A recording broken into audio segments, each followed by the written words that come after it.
Hello! Welcome to Essay Nights, the Essay Slayers. My name is Julie and I will be your instructor as we read through quantitative research. The article source is embedded in the video description below.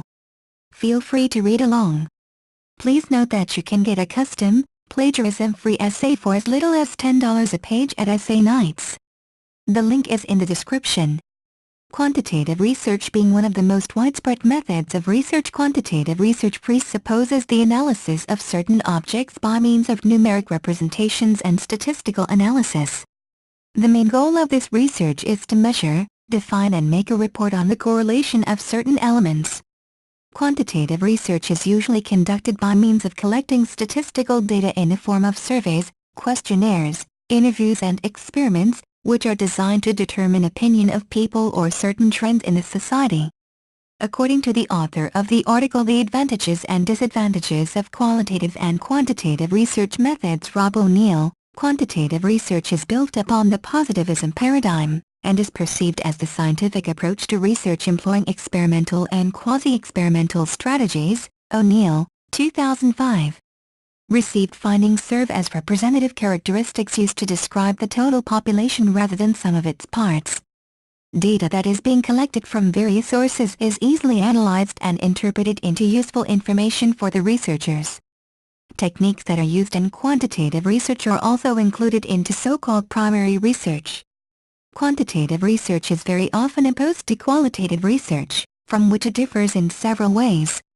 In contrast to qualitative research, the use of standardized methods in quantitative research allows for greater objectivity and accuracy of results. O'Neill, 2005, which means that the data received is more objective and the instruments that are used in research are more structured.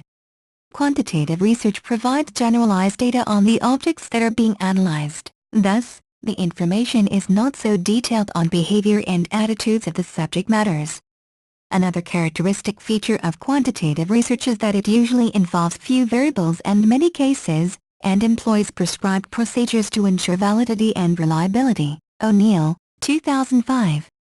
Thus, this type of research is often repeated due to the high level of reliability it possesses. Quantitative research is based upon deductive methods and theories, which are usually analyzed in a cause-effect order. It is concentrated on the four major goals, which include, to generalize the received facts, to predict the trends for the future, to explain and understand some phenomenon. Creswell, 1997. Despite the fact that qualitative and quantitative researchers have their own followers and opponents, both research methods have their own individual strengths and weaknesses. O'Neill, 2005. However, there is an assumption made by some of the scientists that the skilled researcher can successfully combine approaches. Siegel, 2003. The most widespread techniques of quantitative research are observation, survey techniques and experiments.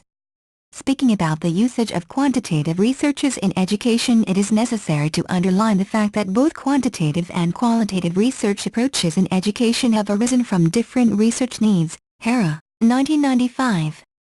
Katsuko Hara, the author of the article Quantitative and Qualitative Research Approaches in Education, characterizes the use of quantitative research in education in the following way.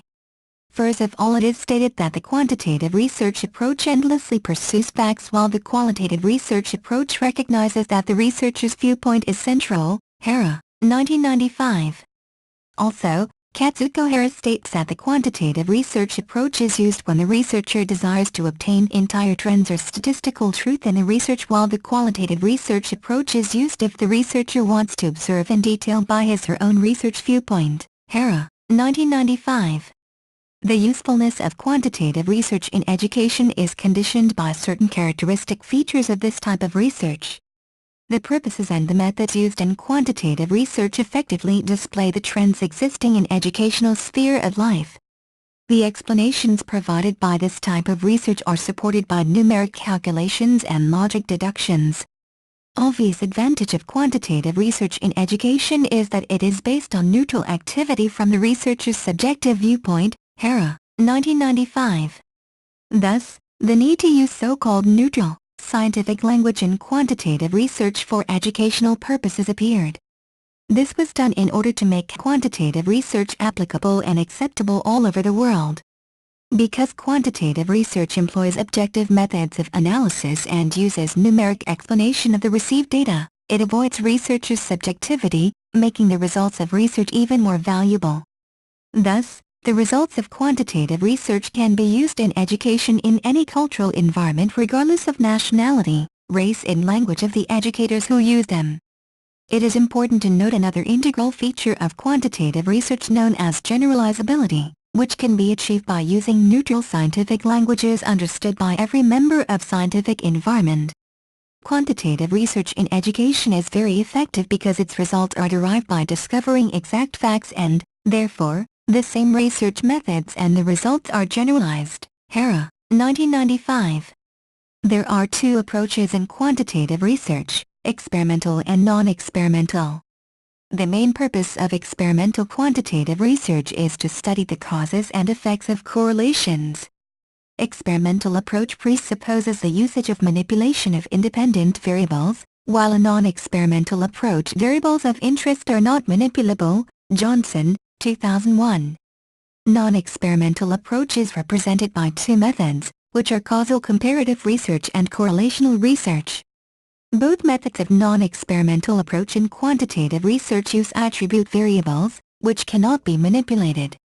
Such attribute variables include gender, parenting style, learning style, ethnic group, college major, party identification, type of school, marital status of parents, retention in grade, type of disability, presence or absence of an illness, drug or tobacco use, and any personality trait that is operationalized as a categorical variable. Johnson, 2001. It is necessary to underline the fact that non-experimental methods are more widely used by the researchers because many important variables of interest are not manipulable. In conclusion, quantitative research is an effective means of conducting analysis of various phenomena in many spheres of life. Its effectiveness is conditioned by the usage of neutral language and generalizability, which makes the results of the research applicable in all sciences. Bibliography. Hara, K. 1995. Quantitative and Qualitative Research Approaches in Education. Education, Volume 115. Johnson, B. 2001. Toward a New Classification of Non-Experimental Quantitative Research. Educational Researcher, Volume 30, Number 2. O'Neill, R. 2005. The Advantages and Disadvantages of Qualitative and Quantitative Research Methods. Retrieved March 8, 2007 from www.robineal.co.uk/papers/research_methods.pdf Siegel, D. 2003. Qualitative versus Quantitative. Retrieved March 8, 2007 from www.gifted.com Siegel Research Qualitative Qualquin HTM Cresswell, W. 1997. Quantitative and Qualitative Research. Retrieved March 8, 2007 from www.unr.edu/bench/chapo4.pdf. Thank you for taking your time to listen to me. I hope you enjoyed learning about quantitative research as much as I did. Kindly remember that you can get a custom, plagiarism-free essay at A9AYTZ for as little as $10. The link is in the description. See you next time.